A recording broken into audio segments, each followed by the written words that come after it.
We move on now to a conversation around budgeting tactics for SMEs amid falling retail sales. That's as the rising cost of living continues to directly affect consumer spending. Merchant Capital CFO Daniel Moritz joins us virtually for this conversation. Thank you so much for your time, Daniel. A worthy conversation to be had because as South African consumers, we really don't have much to spend on. So what is it in terms of the SME sector that they feel that particular pressure? Good morning. Thank you for having me this morning. It's great to be on the show. So it's a very, very important and quite topical question that you raise at the moment, is that because of increased pressure on the consumer spending, it's having a direct effect on the retail segment of the market, because naturally the retail segment relies on consumers to spend their disposable income. And with consumers under pressure with increased interest rates and inflation, and they are struggling just to put food on the table. So increased spending within retail is becoming more scarce. So it has put some pressure on retailers within South Africa. Speaking of the pressure on retailers, who then in the SME sector becomes more affected? And I ask this question because you raised that critical point that food and the food basket is already unaffordable in the context of a South African household. So which traders within the SME sector and retail space are feeling this pinch?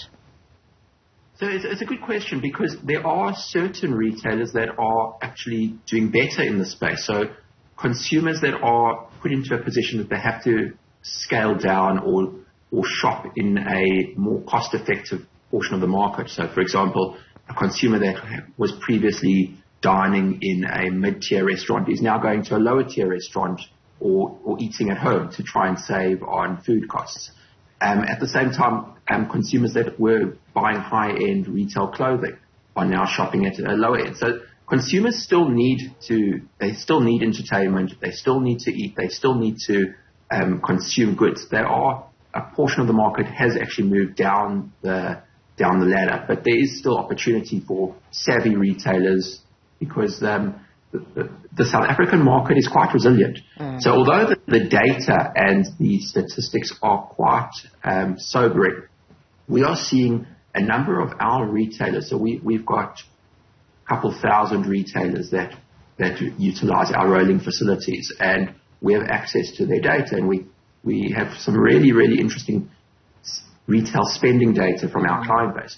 And what we're seeing is that although there are some pressure points, and we are very mindful of those pressure points, we are seeing some retailers that, if using their cash flows cleverly and they're budgeting cleverly and they are astute and they are taking advantage of openings in the market, they are doing quite nicely. I mean, an example you'll see, I don't know if you saw the statistics that were released yesterday, but tourism in South Africa has actually increased year on year by almost double. Now we're seeing that retailers that are taking advantage of these tourists that are coming into the country, whether it be in hospitality or in food, are actually getting an increase in sales. So as with everything, it is how retailers respond to challenges in the market and how they can budget accordingly to ensure that they have the appropriate cash flow to take advantage of any opportunities that come their way, and at the same time that they have sufficient budgeting of cash flows that when things get difficult and when there is a drop in their turnover, they have sufficient reserves to keep them afloat. And would you say that is a long-term strategy, solely because at this particular point with the waning confidence as well as consumer spend that is dropping, a business would have had to have that cushion prior to facing these challenges? Yeah, look, you're absolutely right. There has been challenge after challenge over the last couple of years. I'm actually quite optimistic that we are reaching a point whereby there is hopefully going to be some improvement and some growth. It's going to be a long road. I don't think it's going to be a quick fix. However, there are some nuggets of hope that are coming through, and some pieces of data that are quite optimistic or hopeful. Having said that, I think that retailers have to be very, very cautious in this market. They shouldn't be taking on debt in instances whereby they don't have a plan on what to do with their debt, or if they've got a challenge on servicing their debt. I think we provide debt every day, and that's our business. So we see when retailers or other businesses approach us for finance, it's very important that they have a plan on, number one, what are they going to do with this finance? Is it something that's going to uplift their business? And number two, what is their plan on actually being able to repay this finance?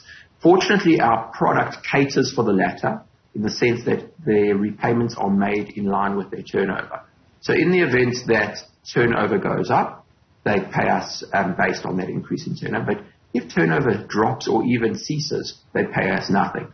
So our product is, in a sense, designed to help SMEs budget their cash flows and enable their repayments to be in line with their cash flows. But at the same time, that's only one portion of the solution. It's very important that the retailers are very planned meticulously on what do they anticipate sales and expenses to be over the next 6 to 12 months, and ensure that they've got the right plan in place and capital in place to meet those commitments. It's a tricky balance, especially because we do also have to think of how much the landscape has changed, and how does then one prepare financially as a small, medium entity for the next wave that may come? No, absolutely. As we've seen, there's lots of unpredictability and unknowns and black swan events that we would never in our wildest of dreams predicted. And it's an important lesson. There's that cliche that you must always save for a rainy day. It's appropriate. There's always, as good as things are, there's always a challenge that could be around the corner. And it's important that during the good times, we as SMEs make sure that we've got some, number one, a plan as well as capital for a rainy day. So it's not only having money around, but it's also, what is your plan? What do you do? What's your budget? What do you need to do from an expense point of view? If your revenue drops by 25%, what do you do with your cost base? Bearing in mind that a lot of the cost base has got staff that rely heavily on their salaries to support their families. So staff costs should be the last thing to cut. What are the easier things to cut? What are areas that there may be some fat in the business? How can they bring in products that they can optimize margin? Can they buy from different suppliers? But it's so important that there's two big roles of being an SME. There's being out there every day and fighting the fight and making sure that your customers and your suppliers are met with their needs. But at the same time, there's some strategy and back office things that often, as an SME, we don't have the time to deal with because we're so busy fighting the fight outside that we don't budget and think enough of tomorrow. Thank you so much for your insights. That is Daniel Moritz from that Merchant Capital. He is the CFO there.